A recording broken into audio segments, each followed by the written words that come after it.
Marine reacts to SCP-1504, also known as Joe Schmo, and is an object class keter, and is actually considered an uncontained SCP by TheVolgun. As always, I'm going to be posting a link to the original video and channel down in the description below, so go ahead and make sure that you check them out. So quick announcement, released our second Warhammer 40k video yesterday. It's doing really well. I'm glad that people enjoyed it, you know, because like when someone sticks to a certain genre and they try to branch out to other ones that they find interesting, you know how that can go. So I'm really glad that a lot of people enjoyed it. I'm going to be doing more, so I'm going to be trying to contain at least one Warhammer video for right now, at least in the top 5 every single time. And I really want to get to know the factions first. That way I can at least know who's in the lore, and then actually start delving into like more of their society, see how they're see what's happening with certain races come together. I'm very excited for that in the future. So going back to this SCP, Joe Schmo, only really thing I can think of is that it has to do something as far as like remembering. I'm gonna assume just because Joe Schmo is usually the name they give to people that they can't identify, right? So I'm assuming that's gonna have a big deal with it. Or is it John Doe? John Doe or Joe Schmo. I have heard Joe Schmo used as that term before, so I'm assuming it's gonna deal something with that maybe they can't identify this guy, and then it would be kind of interesting to see how the SCP, if that is the case, how the SCP Foundation would actually even try to track this SCP, because I mean it is considered uncontained, and if it does deal with like people's memory, then I'm surprised they would even know about it. So I'm curious to see how that kind of gets translated within the documents. But before we get to the actual SCP video, don't forget to like, subscribe. Really just help me out a lot. Hit that notification bell right there, that way you get notified every time I do upload. Sometimes uploading twice a day.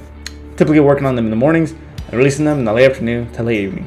So that way when you all get off work, you can enjoy these videos at your leisure. So without further ado, let's go ahead and see what SCP-1504 or Joe Schmo is all about. This document was recovered from the site-redacted precious document vault. Anomalous object AO-1504 WGG-YXJK. Item description: an unremarkable man who was not able to be harmed. Date of recovery. Location of recovery. Current status: AO-1504 is held in a standard humanoid containment cell, which has been stricken from the document and replaced with missing. Addendum 1504-1. Interviewed: AO-1504. Interviewer: Dr. Lloyd. Forward: AO-1504 is being questioned on its background. Playing log now. What is your name? I don't remember. Joe something. Okay. Now, what year were you born? 1982. Thank you for the year. But do you have an exact date? No. I never knew when I was born. Oh, excuse me. My nose is bleeding. I'm sorry. That was weird. I've never been prone to random nosebleeds. It's fine. Maybe a storm is coming. I've heard that changing air pressure can make a person's nose bleed. Maybe.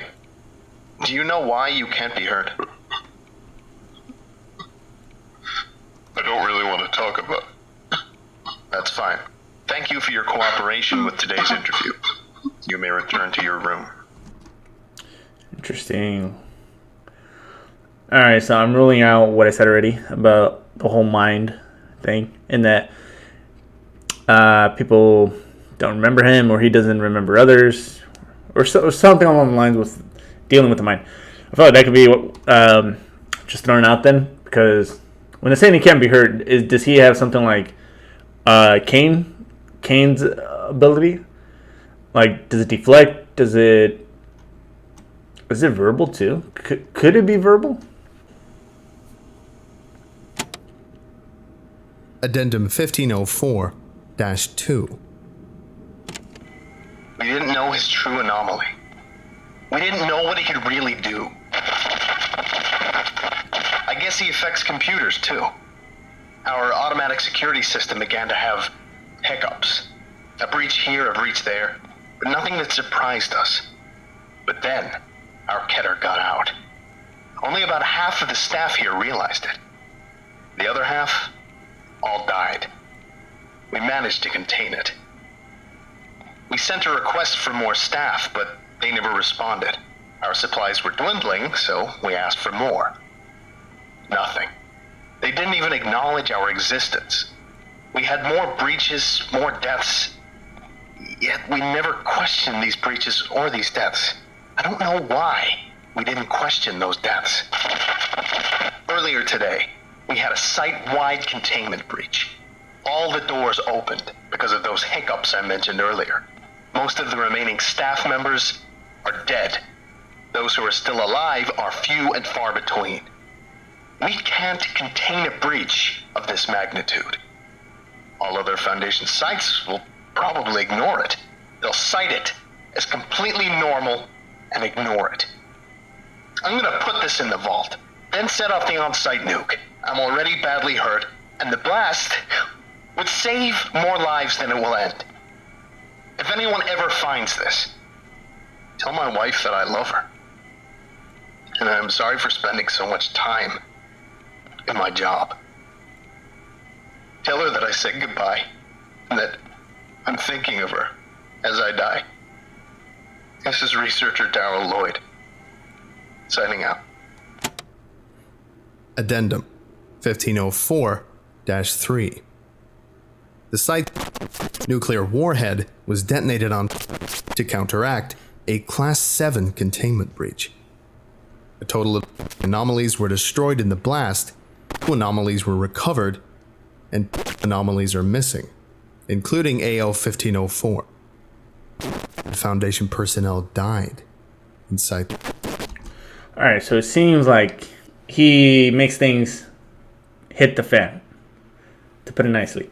And I don't know, I mean, I would assume it's involuntary, because when asked about it, he ended up crying because maybe he's accidentally killed people or have been responsible in some way of leading to people dying, and then that's why it makes him sad to actually talk about it.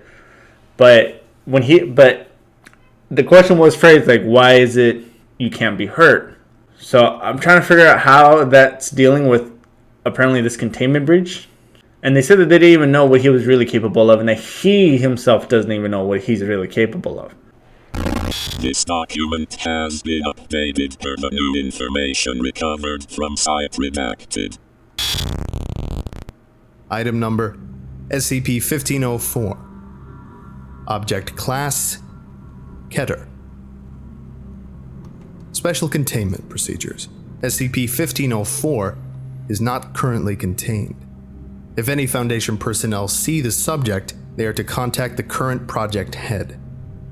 In the event SCP-1504 is found, it is to be brought to Area 114 and contained in a 3x3x3 meter containment chamber. To enter the subject's containment chamber, a total of 4 Level 3 staff members are needed. 2 staff members must remain inside the control room to remotely enact the failsafe should a containment breach occur. The failsafe consists of flooding the containment chamber and surrounding areas with halothane vapor, which is proven to be the only viable method to incapacitate SCP-1504. Viable method to incapacitate SCP-1504 was stricken from the document. Extensive research has shown that SCP-1504 can be incapacitated by blunt force trauma to the head. Interesting, because they said that he couldn't get hurt.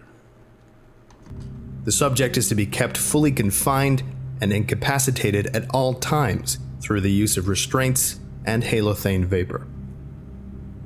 Other staff members must release multiple locks simultaneously.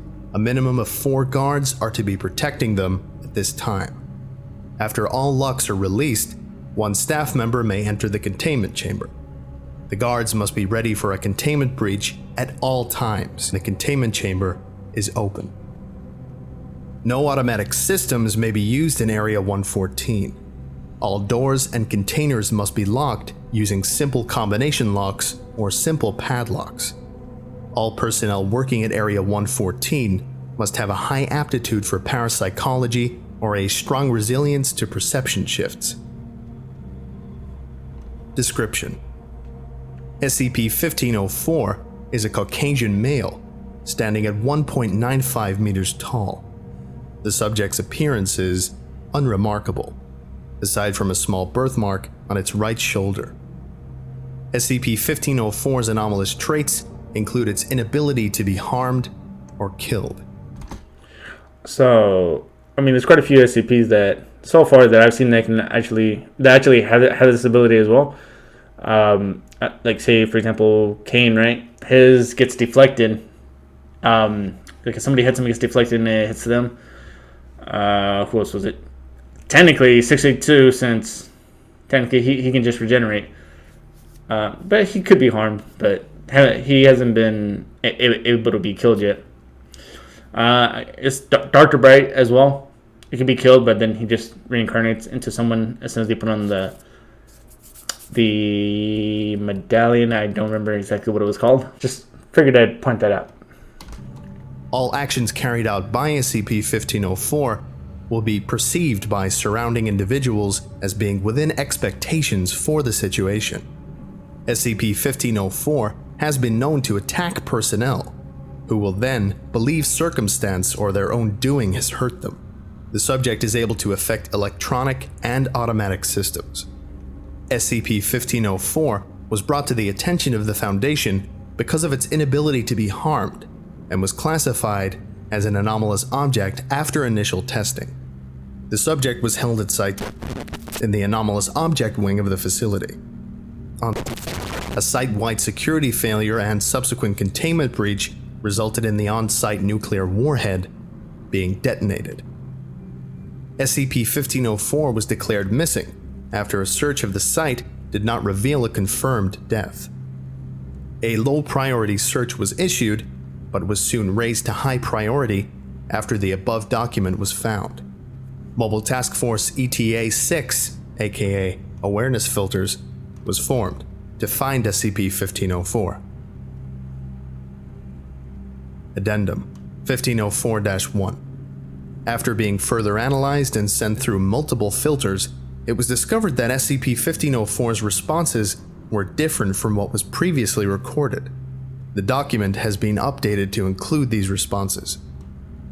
Interviewed, SCP-1504. Interviewer, Dr. Lloyd. Forward. SCP-1504 is being questioned on its background. Playing log, now. What is your name? I'm not gonna tell you. You'll just ignore me. Okay. Now, what year were you born? Told you. You wouldn't even notice if I punched you in the nose. Thank you for the year. But do you have an exact date? I didn't give you a fucking year. Hey, Doc, watch this. Oh, excuse me. My nose is bleeding. I'm sorry. That was weird. I've never been prone to random nosebleeds. It's because I fucking punched you. Maybe. Do you know why you can't be hurt? Okay, going back to the whole mind-altering thing. I just read the next little section. I'm gonna try not to look at that real quick, just because I don't want this to escape my mind. All right, so going back to the memory, it seems like he can do anything, and he can change the perception of the people who are, I guess, in contact with him. So this guy with the nosebleed, right? He just got it out of nowhere, and then it turns out that Joe was just beating the shit out of him. So with that in mind, it's very easy to tell why he can also... Oh, then that would be two things then, because he can't die or be hurt, even though they said he could get head trauma.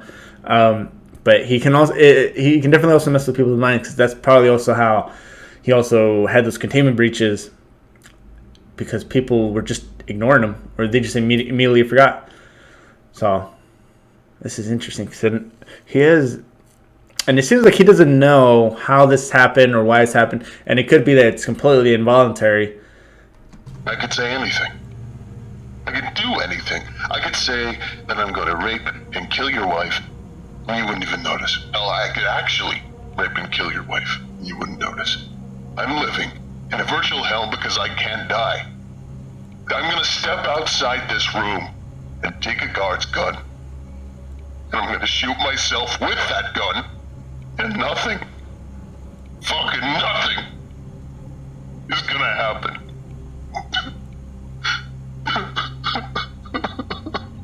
Do you know what that feels like? To be in a room crowded with people, and they all ignore you. Do you know how hellish my life is? I want to die. That's fine. Thank you for your cooperation with today's interview. You may return to your room. So he's ignored. So he can't die. He's ignored, and he's not there mentally, obviously, because he calls it a virtual hell. And then honestly, I feel like that would drive quite a bit of people insane. But also mention down in the comments how would you respond as far as like having these abilities? Like, would you like it? Because you could literally pretty much do anything, or would you not? Because then you can never be remembered. People don't even know you, right? So it'd be very interesting to find out more about that. But then again, that also doesn't deter me from also thinking, like, as far as those containment breaches, it seems like the way this was written, or the document itself, it kind of really tries to get me in a way to empathize with this guy. But it's like, this guy, granted, no one's ever going to remember it, but he can still cause damage to people. And the way he just beat the shit out of this interviewer, even though he really didn't feel it, it can still cause damage to others. And also those containment breaches. And he got a lot of people killed. So this guy's also kind of a dick with the way he's using it. But then again, I don't know how I'd react if I had these abilities. So kind of just depends on how you see it.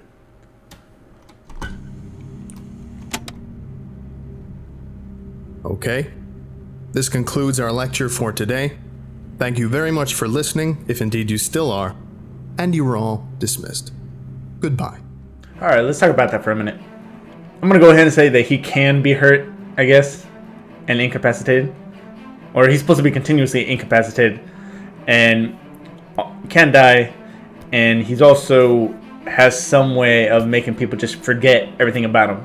Most likely involuntary, because if he was able to do it, like turn it off, on and off as a switch, I don't think he'd be as broken down as he seems mentally right now, especially when he's crying, being asked why he can't be hurt.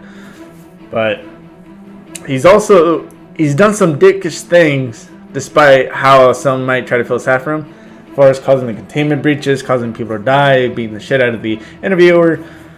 And I mean, then again, he might just be completely mentally frustrated, checked out. He talked about shooting himself with the guard's gun as soon as he was going back to his cell. I mean, the fact that these people even know he is still there. I mean, obviously from the documents, but it really didn't go into too much detail, just because you're not supposed to really understand how he does it, how anything of this occurs, because even he doesn't know himself. And I feel like that's what really worked with this SCP, in my opinion, honestly. I thought it was a big mindfuck at the end, that it was going through the same interview again, but then you realize that there were so many things going on. But there was a reason behind the nose bleeding, there was a reason behind the crying, etc., etc. Other than that, there wasn't really too much to go off, just because it feels like this SCP is written just to be nice, short, sweet. And then everything else, it's up to you on how you want to infer it. So, and just want to say once again, thank you so much for the love and support on the Warhammer 40k video. It's doing very well.